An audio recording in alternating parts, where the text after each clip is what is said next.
Bonjour à tous, je suis Guillaume Lalu et je suis ravi de vous retrouver dans ce nouvel épisode de Course Épique. Course Épique, c'est le podcast Running et Trail qui vous fait vivre dans chaque épisode une histoire de course hors du commun. Athlète émérite, coureur confirmé ou anonyme passionné, quand la légende d'une course et la destinée d'un coureur se rencontrent, c'est dans Course Épique qu'elle se raconte. Course Épique, c'est un nouvel épisode chaque mercredi, mais c'est également chaque lundi matin un extrait de l'épisode à venir pour bien démarrer la semaine ensemble. Nous avons donc rendez-vous 2 fois par semaine.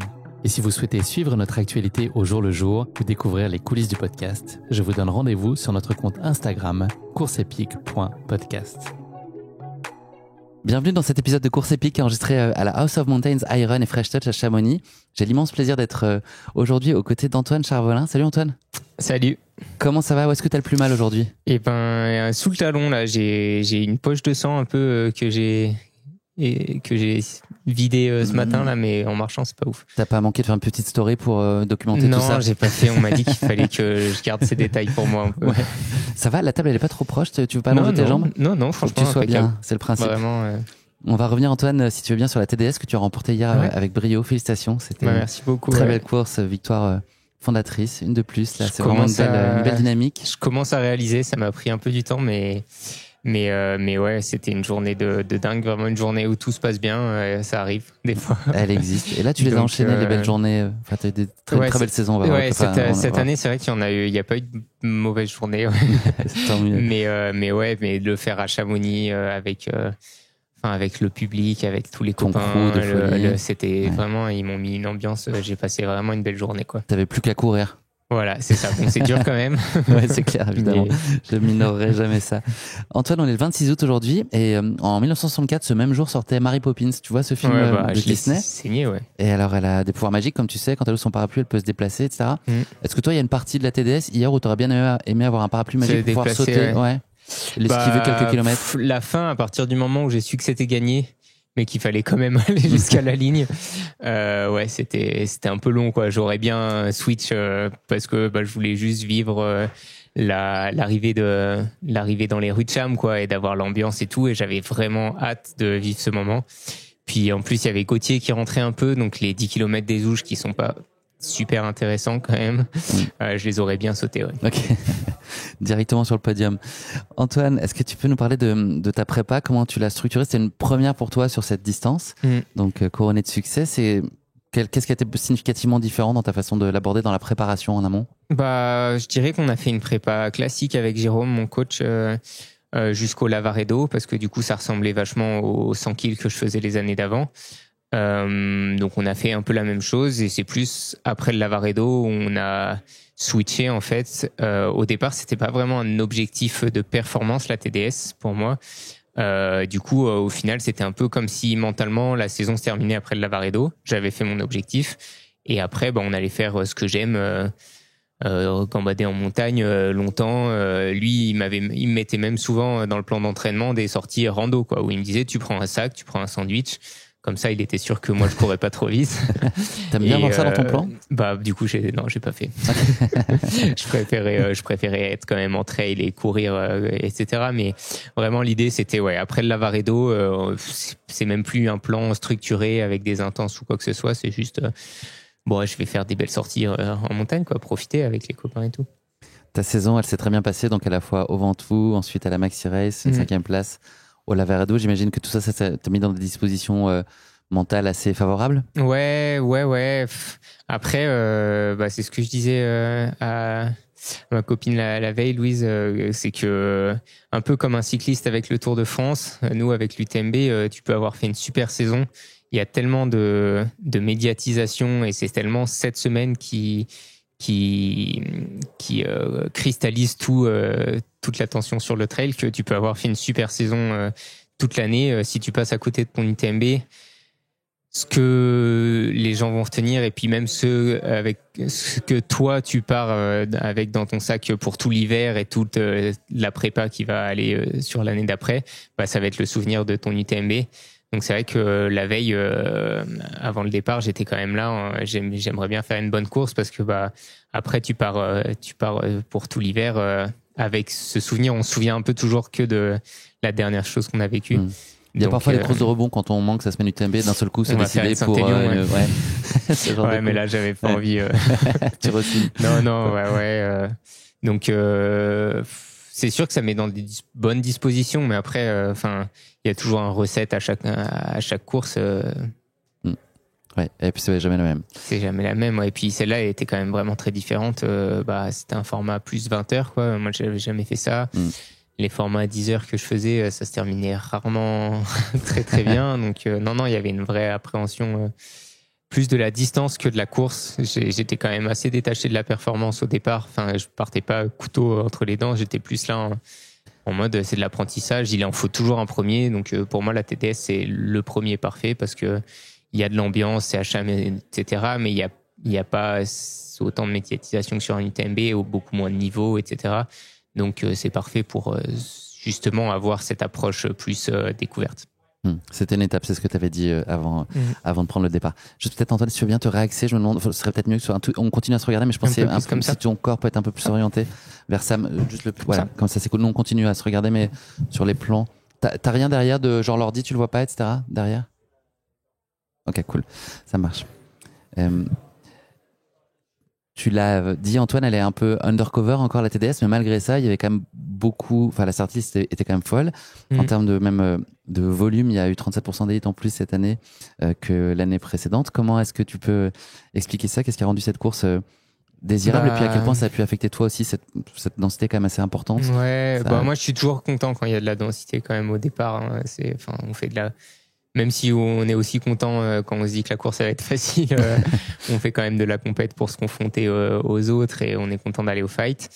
Comment je l'explique? Je sais pas. Je pense que juste la semaine de l'UTMB, ça a grandi. Enfin, comme le trail en ce moment, ça explose complètement.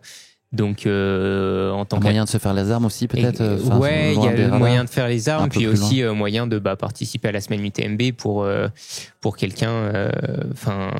En tant qu'athlète, on a un peu ce devoir d'être là cette semaine. Donc c'est plus il y a de courses, plus c'est des opportunités pour nous, quoi. Et puis aussi l'idée d'être en vacances le mardi à 19h. Ça c'est vraiment génial. Puis là, je peux vraiment profiter, quoi, parce que même je suis arrivé le week-end, donc t'es loin de ta course, mais bon, tu stresses, t'as envie de rien faire parce que tu penses qu'à ta course. Donc non, ça, je savoure ça. Et puis, comme les prochaines années, il y a de fortes chances que je sois au départ de l'UTMB, qui est la dernière. Je pense que faut que j'en profite. Savoure. Comment tu as réfléchi à ta stratégie sur cette course-là? Comment est-ce qu'on fait quand c'est un format qu'on connaît pas? À quel point tu as pu imaginer des grands axes dans ton approche stratégique? Ouais, moi, je suis pas trop un stratège. Tu t'es pas dit, en tout cas, j'y vais tranquille? Je fais pas trop avant les courses des plans, parce que tu peux avoir tout prévu, millimétré. Si tu t'es dit, vas-y, j'attaque dans cette montée, si t'as pas les jambes, t'attaques pas. Et en fait, l'ultra, c'est que de l'adaptation. Et pareil, les stratégies nutrition, etc. Je fais une esquisse un peu, mais de toute façon, si ton ventre, il dit que et là, il est pas trop chaud de manger, il faut pas le forcer. Et c'est vraiment, faut avoir la possibilité de faire ce que tu veux sur le moment, mais c'est pas sûr que tu vas pouvoir le faire. Donc je fais pas trop de stratégie et je m'étais juste dit que fallait partir lentement, mais bon, ça c'est évident, quoi. Donc et même ça, j'ai pas trop réussi à le faire parce que avec Benyat, on est parti assez rapidement quand même, tous les deux. Le problème, c'est que tu dépends un peu des autres. Si eux, ils allument, c'est pour ça aussi la stratégie. Faut savoir vivre la course et réagir en fonction de ce qui se passe. Est-ce que c'est l'impatience qui dominait avant de partir ou un peu de fébrilité? Ouais, non, si j'avais vraiment hâte. En plus, là, ça faisait une semaine que tu te reposes avant la course et tout. Donc, si, là, j'avais vraiment les crocs. Et puis, avec ces départs à minuit, comme sur la Saint-Élion et tout. Ouais, tu passes vraiment une journée complète à attendre dans ta chambre, dans ton lit, là, à rien faire. Donc, quand finalement tu mets tes baskets, t'as vraiment hâte, ouais. C'est pas trop de l'appréhension. Antoine, est-ce que tu peux nous projeter dans ta course? Le départ a été donné donc lundi 23h50. Est-ce que tu peux nous raconter un peu les grands chapitres, les grands temps forts? Ouais. Je dirais que il y a eu le départ jusqu'au col de Chavannes, là, la première longue montée où il y a bon gros peloton. On était une dizaine qui s'est fait et le rythme était vraiment plutôt agréable. Puis après, quand on est parti avec Benat dans cette longue descente en gravel jusqu'à Bourg-Saint-Maurice, donc là on était en tête, mais derrière c'était pas loin, mais on arrive quand même avec quelques minutes, je pense, d'avance. Ensuite, je dirais qu'il y a tout de Bourg-Saint-Maurice dans le Beaufortin, en fait, où pareil, là, on reste avec Beniat, et il y avait Antoine Thieria aussi qui nous a rejoint et qui a fait une montée strato, la montée après Bourg-Saint-Maurice. Et après le Beaufortin, pour moi, je le mets comme un seul gros bloc, où vraiment, là, pour le coup, c'était vraiment le fight. Je dirais que c'était là la vraie course. Et c'est aussi de la souffrance ou plutôt de l'émulation sportive? Non, c'est les moments où tu te sens bien, c'est de l'émulation et t'accélères, mais oui, il y a aussi des downs forcément, mais là ouais, c'était vraiment. Et puis aussi moi, je fonctionne vraiment avec j'ai besoin de connaître les temps devant pour me positionner, en fait, pour visualiser la course, parce que t'es pas directement en contact avec tes adversaires, ils sont à 10 minutes, 5 minutes devant, etc. Et du coup, c'est un moment où vraiment c'était tendu tout du long, même jusqu'à l'arrivée, parce que j'arrivais pas à creuser des écarts. Des fois, ça revenait, et donc il y a pas eu de temps mort jusqu'à la ligne.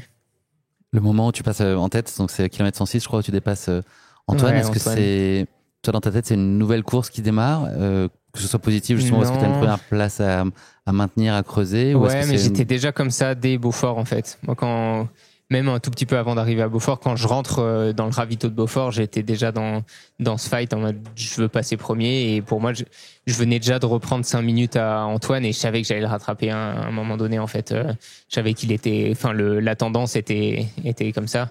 Donc le fait de le rattraper à ce moment-là, il y a un petit soulagement de ça y est, c'est fait, et puis cool, je vais avoir un copain avec qui on va pouvoir collaborer un peu, mais il n'y a pas le waouh, ça y est, je prends la tête de la course, trop bien. Le col de Tricot, ça a été le moment le plus compliqué pour toi? Ouais, même avant, le chalet de trucs Contamine, col du Tricot, ouais, je pense, parce que même avant Contamine. Mais parce que c'est vraiment là où j'avais Beignat qui était à moins de 10 minutes et j'arrivais pas à creuser plus. Et moins de 10 minutes, au final, c'est pas du tout assez. C'est sur une petite défaillance, ça peut partir. Donc, et puis il me revenait dessus. Donc, je m'attendais à au col du Tricot, il m'ait repris. Donc là, ouais, vraiment, j'étais sous tension complet. Puis quand on col du Tricot, du coup, une demi-heure après, on m'annonce qu'il est passé plus de 20 minutes après. J'ai pu me relâcher un petit peu. Ouais. À quel moment tu t'es autorisé à t'accorder la possibilité de croire en la victoire? Du coup, je pense que c'est ça. C'est quand on m'a dit qu'il avait passé le col du Tricot à plus de 20 minutes. Okay. Je me suis dit que... c'est long quand même, malgré tout. Il y a un gros écart, mais c'est... Ouais, plus de 20 minutes. Et puis c'est surtout que, en fait, c'est aussi vachement les tendances qui font. C'est pas seulement parce que les temps, c'est que là, il passe à 20 minutes et en plus, je lui ai mis 10 minutes sur les 10 derniers kilomètres. Donc, ça y est, il a abandonné, quoi. Et là, je me suis vraiment autorisé à penser à la victoire. Et j'ai juste une dernière piqûre de rappel aux Ouches où Gauthier il me rattrape une demi-heure, je crois, entre Tricot et les Ouches, vraiment beaucoup. Et que du coup, je me suis dit que merde, il allait me griller à l'arrivée, quoi. Et donc là, j'ai remis les gaz jusqu'à l'arrivée pour pas que ça arrive, parce qu'il m'aurait pas fait de cadeau, je pense, Gauthier. 18h22 plus tard, te voilà arrivé. Ton sentiment, t'as parlé de rêve, je crois. Comment t'as ressenti là, à ce moment? Ouais, tu l'as pleinement vécu, t'as l'impression d'avoir été connecté à ce moment? Ouais, j'en ai pu en profiter. En vrai, toute la journée, j'ai vraiment été lucide. Hein. J'ai pas eu trop de moments de gros coups durs de pain cave, et du coup, j'ai vraiment pu vivre ça, et ouais, c'était génial. Toute la rue de Jam. Ça y est, quoi, c'est fait. Et puis même avant la course, moi je m'y autorisais pas trop à y penser, quoi, la victoire sur un ultra aussi long, donc ouais, vraiment rêve. Je prends et je profite, quoi. Ouais, tu le gardes au chaud. T'as gagné la TDS, c'est écrit à jamais. C'est ça. La recette, justement, t'en parlais tout à l'heure. Qu'est-ce qui a fait que ça s'est bien passé pour toi et que t'as réussi à gagner? Ça, j'aimerais bien le savoir, hein, mais t'arrives à identifier des choses. En tout cas, tu dis ça, c'est check, c'était super bien. Forcément, j'ai tout mis en place. Et puis, c'est aussi tous les apprentissages des dernières années que j'ai fait sur les derniers 100 kills, sur la nutrition, sur les allures, sur tous les petits détails aussi de comment je protège mes pieds, comment je gère mon sac, etc. Ça, c'est des choses que tu apprends en course, en fait, sur de l'expérience. Et donc, tout ça, c'est vrai que je les ai mis en place sur cette TDS. Mais je le mets en place. C'est pas parce que tu le mets en place que ça paie. Et par exemple, on parlait de la nutrition. J'ai pu énormément manger sur toute la course. J'ai mangé tous mes gels, etc. Alors qu'en ultra, normalement, j'ai vite un moment où mon corps accepte plus trop. Là, j'ai dû manger 2 gels par heure. Je crois que je suis à 80-90, ce qui est beaucoup pour un ultra. Mais ça, je le fais sur toutes mes courses. Et aujourd'hui, c'est passé. J'ai eu aucun souci. Mais pourquoi c'est arrivé là? C'est pour ça aussi que je disais en arrivant, il y a des journées où tout se passe bien. C'est aujourd'hui, j'ai eu aucun problème déjà. Et sur ultra, ne pas avoir de problème, c'est déjà le mieux, quoi. Le rêve, c'est le cas de le dire.